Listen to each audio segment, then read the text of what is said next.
আইন বিনিয়োগের বার্তা কক্ষে আপনাদেরকে জানাই স্বাগত। আজকে আরেকটি নতুন সংবাদ নিয়ে আমি আপনাদের সামনে উপস্থিত হয়েছি। ইউরোপের বিভিন্ন দেশে পাঠানোর কথা বলে একটি চক্রের 31 লক্ষ টাকা আত্মসাতের সঙ্গে জড়িত তাদের চক্রের 3 সদস্যকে গ্রেপ্তার করেছে আইন শৃঙ্খলা বাহিনী। চলুন কথা না বাড়িয়ে আমরা চলে যাই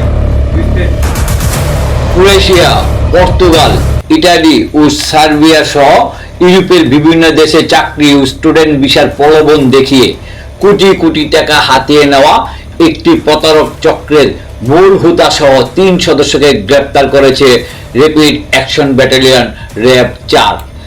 গ্রেপ্তাররা হলেন শেখ মোহাম্মদ সাদি 41, মোহাম্মদ নাহিন 25 ও জাহাঙ্গীর আলম 24।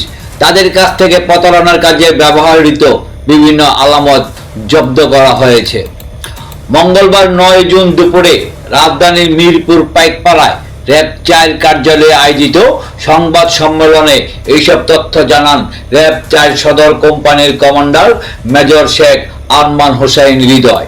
তিনি জানান, গত 28 মে মোহাম্মদ রমজান হোসেন খান নামে এক ব্যক্তি র্যাবের কাছে অভিযোগ করেন যে তিনি ও তার শ্যালক বিদেশে পাঠানোর নামে বড় ধরনের প্রতারণার শিকার হয়েছেন।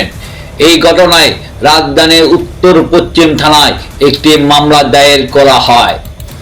মামলার পর র্যাব 4 ছায়া তদন্ত শুরু করে এবং তথ্য প্রযুক্তি ও গোয়েন্দা তথ্যের ভিত্তিতে সোমবার 8 জুন রাতে উত্তরা এলাকায় অভিযান চালিয়ে চক্রটির 3 সদস্যকে গ্রেপ্তার করে।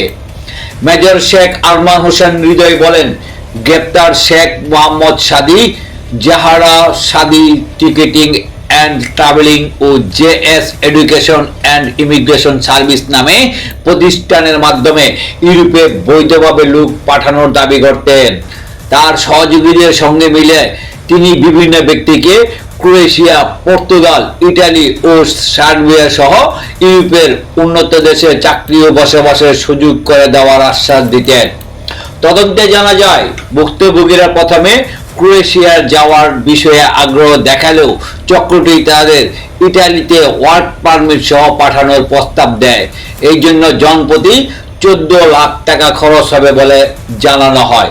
পরে বিভিন্ন চুক্তিপত্রে স্বাক্ষর করিয়ে ভুক্তভোগীদের কাছ থেকে ধাপে ধাপে 31,50,000 টাকা আদায় করা হয়, কিন্তু প্রতিশ্রুতি অনুযায়ী কাউকে বিদেশে পাঠাতে পারেননি চক্রটি। প্রথমে ক্রোয়েশিয়া পাঠানোর কথা বলে ব্যর্থ হওয়ার পর 6 মাস পর পর্তুগাল পাঠানোর আশ্বাস দেওয়া হয়। এই উদ্দেশ্যে ভুক্তভোগীদের ভারতীয় দূতাবাসে পাঠানো হলেও দীর্ঘ 72 দিন অপেক্ষার পরও কোনো অগ্রগতি হয়নি। এক পর্যায়ে ভিসার মেয়াদও শেষ হয়ে যায়। পরবর্তী সময়ে প্রতারকরা নিউজিল্যান্ডের ভিসা দেওয়ার কথা বলে কয়েক মাস পর একটি ভিসা দেখায়, পরে যাচাই করে সেটি ভুয়া বলে প্রমাণিত হয়। এরপর সার্বিয়া হয়ে ইটালি পাঠানোর কথা বলে ভুক্তভোগীদের শ্রীলঙ্কায় পাঠানো হয়। সেখানে তাদের স্থানীয় একটি চক্রের হাতে তুলে দেওয়া হয়। পরে কৌশলে দেশে ফিরে এসে তারা বুঝতে পারেন যে তারা প্রতারণার শিকার হয়েছেন। সংবাদ সম্মেলনে মেজর শেখ আরমান হোসেন হৃদয় বলেন, প্রাথমিক জিজ্ঞাসাবাদে গ্রেপ্তাররা দীর্ঘদিন ধরে ইউরোপ, অস্ট্রেলিয়া সহ বিভিন্ন উন্নত দেশে পাঠানোর নামে অসংখ্য মানুষের কাছ থেকে অর্থ আত্মসাৎ করার কথা স্বীকার করেছে। তাদের প্রতারণার শিকার আরো অনেক ভুক্তভোগী থাকতে পারে বলে ধারণা করা হচ্ছে। তিনি বলেন, বিদেশে যেতে আগ্রহীদের কোনো প্রতিষ্ঠানের মাধ্যমে অর্থ লেনদেনের আগে যথাযথ যাচাই বাছাই করার পাশাপাশি সরকারি অনুমোদন ও কাগজপত্র পরীক্ষা করা উচিত। অন্যথায় এই ধরনের প্রতারক চক্রের ফাঁদে পড়ে অনেকেই সর্বস্ব হারাতে পারেন। গ্রেপ্তারদের বিরুদ্ধে আইনানুগ ব্যবস্থা নেওয়ার জন্য সংশ্লিষ্ট থানায় হস্তান্তর করা হয়েছে বলে জানিয়েছে র্যাব। এই ছিল আজকের সংবাদ। আবারও নতুন কোনো বিষয়ে আমি এমডি বাবুল ভূঁইয়া আপনাদের সামনে উপস্থিত হব। সেই পর্যন্ত আপনারা সবাই বরাবরের মতো সুস্থ থাকুন, ভালো থাকুন। আল্লাহ হাফেজ।